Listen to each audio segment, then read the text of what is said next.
파리올림픽에 출전한 제주 출신의 오예진이 여자 공기권총 10m에서 금메달을 목에 걸었습니다. 올림픽 신기록까지 세우며 1위를 차지했는데 제주 출신 선수가 올림픽 개인 종목에서 금메달을 딴 것은 이번이 처음입니다. 김항섭 기자입니다. 여자 공기권총 10m 결선 참가 선수 가운데 가장 어린 오예진 선수. 꾸준히 선두권을 기록하다 5위 결정 라운드에서 1위로 올라섰습니다. 오예진은 끝까지 선두를 지켰고 마지막 발에서 10.6점을 쏴 243.2점의 올림픽 신기록을 세웠습니다. 처음 올림픽이라 너무 부담스럽기도 했지만 최대한 즐기면서 하려고 노력했고 지금까지 열심히 노력해왔기 때문에 그만한 결과가 나온 것 같다고 생각합니다. 오예진은 이번 파리올림픽에서 제주 여자상업고등학교 사격부 스승이었던 홍영옥 코치와 함께 참여해 새로운 역사를 썼습니다. 홍영옥 코치는 전국대회 규모 사격장이 없는 제주에서 오예진을 국가대표로 키워 올림픽 무대에서 결실을 맺었습니다. 고등학교를 졸업한 오예진은 지난해 국제사격연맹 자카르타 월드컵 사격대회 2관왕에 이어 파리올림픽 선발전에서도 1위를 차지한 신의 특급 사수입니다. 제주 출신이 올림픽에서 금메달을 딴 건 지난 2008년 베이징 올림픽 야구 강민호 이후 두 번째인데 개인 종목에서는 이번이 처음입니다. 제주에는 종합사격장이 없어서 오예진 선수가 그 도외 사격장에 가서 전주훈련을 하면서 세계대회하고 전국대회에서 두각을 나타내기 시작해서 올림픽 신기록이라는 대기록을 작성하게 돼서 감격스럽고 기쁘게 생각합니다. 오예진은 오늘 오후 4시 혼성단체 공기권총 10m 경기에 출전해 두 번째 메달 사냥에 나섭니다. MBC 뉴스 김항섭입니다. 오영훈 지사와 이상봉 도의회 의장이 오늘 공동 기자회견을 열고 제주형 기초자치단체 설치를 위한 주민투표 실시 건의에 따른 입장을 발표합니다. 이번 주 목요일부터는 제주 지역의 버스 노선에 변화가 있는데 버스 75대가 줄어들면서 이용에 혼란과 불편이 있지 않을까 우려의 목소리가 나오고 있습니다. 이번 주 주요 일정 송원일 기자가 정리해드립니다. 오영훈 지사와 이상봉 제주도의회 의장은 오늘 제주도청에서 공동 기자회견을 열고 제주형 기초자치단체 설치를 위한 주민투표 실시 건의에 따른 입장을 발표합니다. 기자회견이 끝난 뒤 제주도는 도지사와 도의회 의장 공동 명의의 주민투표 건의 공문을 만들어 이르면 오늘 행정안전부에 발송할 예정입니다. 한편 오영훈 지사는 지난 25일 윤석열 대통령 주재로 충남도청에서 열린 제7차 중앙지방협력회의에 참가해 기초자치단체 설치를 위한 주민투표가 조속히 실시될 수 있도록 힘을 실어달라며 방기선 국무조정실장에게 공식 건의했습니다. 최근 제주 지역 쿠팡물류센터에서 노동자 1명이 숨지고 1명이 뇌출혈로 쓰러진 사고와 관련해 민주노총 제주본부 등은 오늘 제주시 애월읍 쿠팡물류센터 앞에서 기자회견을 열고 노동부의 특별근로감독과 진상조사를 촉구합니다. 지난 18일 제주 시내에서 심야 배송을 하던 40대 배송기사가 뇌출혈로 쓰러졌고 같은 날 쿠팡물류센터에서 상품 분류 작업을 하던 50대 노동자가 갑자기 쓰러져 병원으로 옮겨졌으나 숨지는 사고가 발생했습니다. 이번 주 목요일부터 제주 지역 버스 노선이 크게 달라집니다. 제주도는 버스 운영의 효율성을 높이고 재정 절감을 위해 149개 노선 680대의 버스 가운데 85개 노선에서 75대의 버스를 줄여 운행합니다. 제주도는 통학 시간과 출근 시간에 맞춤형 버스 14대를 투입하고 도심 급행버스를 늘릴 계획이지만 버스 대수가 줄면서 운행 횟수가 감소하는 지역 주민들의 불편이 우려되고 있습니다. 2024 2호 태우축제가 이번 주 금요일부터 사흘 동안 제주시 2호 태우해수욕장에서 열립니다. 이번 축제에서는 원땀 고기잡이와 멸치잡이, 태우 노젓기 등 다양한 체험 기회가 마련되고 제주시장배 태우 노젓기 대회와 야간 문화예술 공연 등 다양한 행사가 펼쳐집니다. MBC 뉴스 송원일입니다.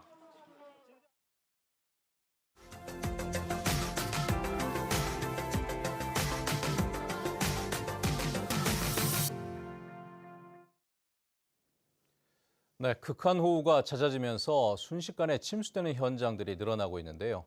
울산시가 1분에 25톤의 물을 빼낼 수 있는 대용량 배수차를 새롭게 도입했다고 합니다. 울산 MBC 정인곤 기자입니다. 태화강으로 거대한 물줄기가 끊임없이 뿜어져 나옵니다. 대용량 펌프로 순식간에 빨려 들어간 강물이 반대편의 거대한 호스를 통해 발사되는 겁니다. 울산시가 집중호우 때 비 피해에 대비해 새롭게 도입한 대용량 배수 차량입니다. 이번에 도입된 소방의 대용량 배수차는 1분에 최대 25톤의 물을 배수할 수 있습니다.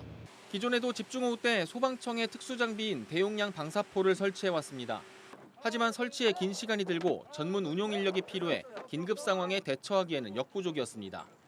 새롭게 투입된 배수차는 이런 단점을 개선해 훨씬 간편하게 시간당 150mm의 극한호우까지 대응이 가능합니다. 기존의 그 대용량 방사포 시스템은 그 설치하는 데만 한 3시간 정도 걸립니다.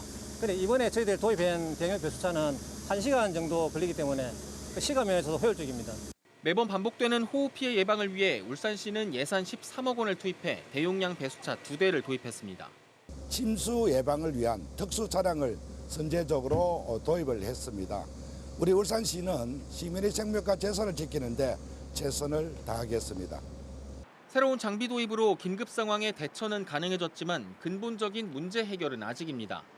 태화시장과 여천천 등 자연재해 위험지구 10곳에 배수시설과 범람 예방시설 등 대비공사가 마무리된 곳이 단 한 곳도 없기 때문입니다. 호우 피해를 효과적으로 예방할 수 있도록 근본적인 대책 마련도 서둘러야 한다는 지적입니다. MBC 뉴스 정인곤입니다. 한국 전쟁 당시 제주로 피난와 작품 활동을 했던 화가 이중섭은 제주뿐 아니라 전국을 떠돌며 가난 속에서도 창작에 매달렸었는데요. 피난 당시 그렸던 것으로 추정되는 미공개 소장작 흰소가 일반에 처음으로 공개됐습니다. 원주 MBC 유주성 기자입니다.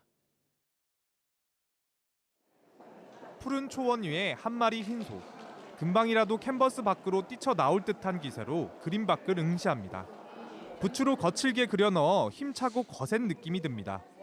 대중에 흔히 알려진 이중섭의 흰소와 크게 다르지 않아 보이지만 배경에 회색빛이 도는 기존의 흰소와 달리 초록빛 초원을 배경으로 하고 있습니다. 소를 주제로 싸우는 소, 황소, 흰소 등 다양한 작품을 남긴 이중섭 화가의 미공개 소장작이 처음으로 공개됐습니다. 소장자는 이번에 공개된 흰소가 1953년 이중섭 화가가 6.25 전쟁을 피해 대구에 있을 때 그려진 작품으로 추정하고 있습니다. 원주에서 열린 아트페어에는 이중섭 특별전을 필두로 다양한 작가들의 작품도 소개됐습니다. 풍요를 상징하는 젖소와 말이 합성된 이상향의 동물 뿔에 피어난 복숭아꽃 도화. 100년 전 춘천을 담은 지도와 현재 인공위성 사진 위에 도화가 흐드러지게 피었습니다.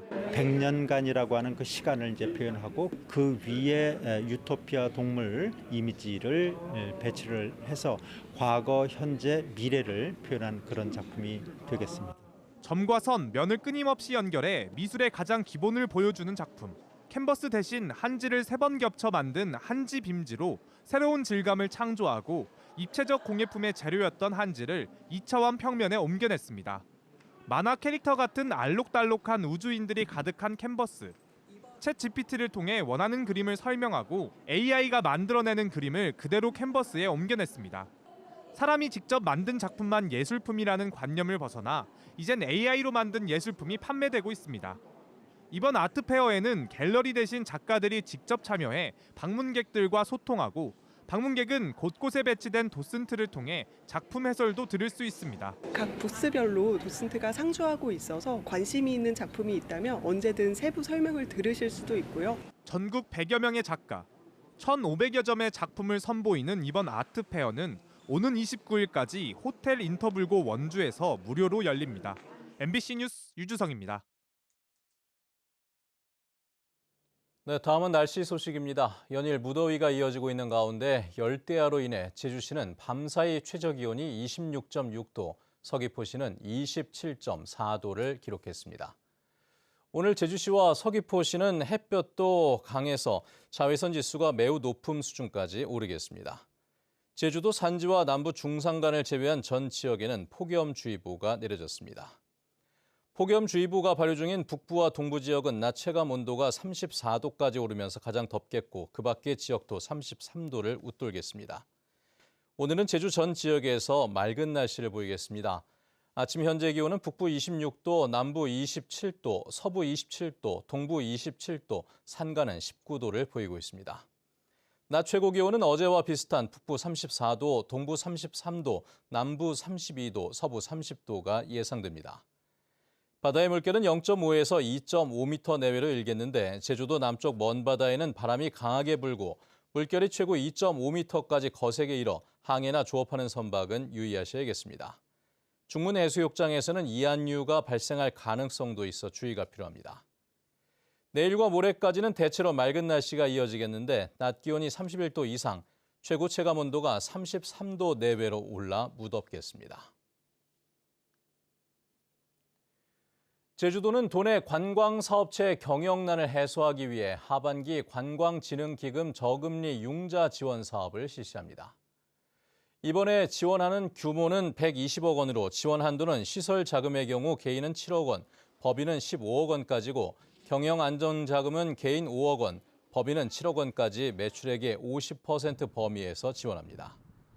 신청 기간은 내일부터 다음 달 16일까지고 온라인이나 제주도 관광정책과로 신청하면 됩니다. 제주시가 축산농가의 경영 안정을 위해 하반기 사료 구매 자금 136억 원을 추가로 지원합니다. 이번 자금 지원은 농가 사료 직거래를 활성화하기 위해 추진되는데 융자 금리는 1.8%로 2년 거치 일시 상환 조건으로 지원됩니다. 제주시는 올해 사료 가격이 급등함에 따라 상반기에 254억 원을 지원하는 등 올해 역대 최대 규모인 390억 원을 축산농가에 지원할 계획입니다. 평화로에서 차량 화재가 발생해 인명피해는 없었지만 도로 정체가 빚어졌습니다. 어제 오후 5시 반쯤 제주시 애월읍 경마장 근처 평화로에서 승용차 한 대에 불이 났다가 30분 만에 진화됐습니다. 비상정차대에서 불이 나 인명피해는 없었지만 도로 정체가 빚어졌는데 소방당국은 운전자 등을 상대로 정확한 화재 원인을 조사하고 있습니다. 제주도민들은 제주 교육이 해결해야 할 과제로 교육복지 지원 확대 등을 꼽았습니다.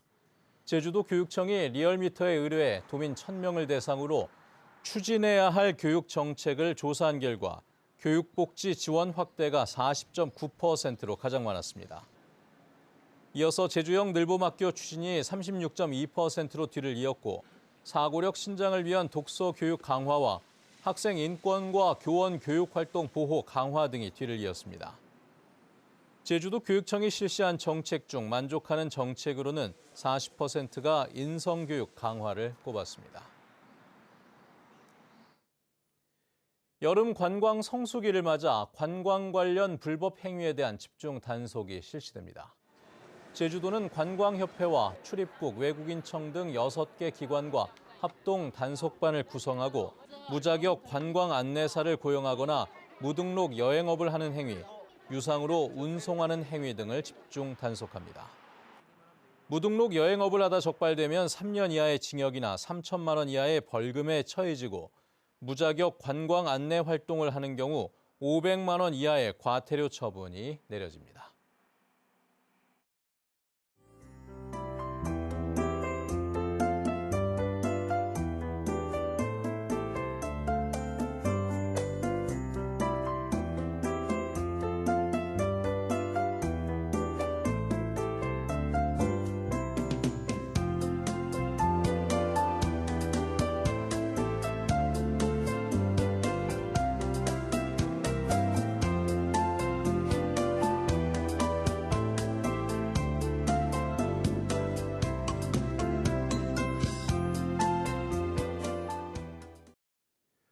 네, 뉴스투데이 제주를 마칩니다. 시청해주신 여러분 고맙습니다.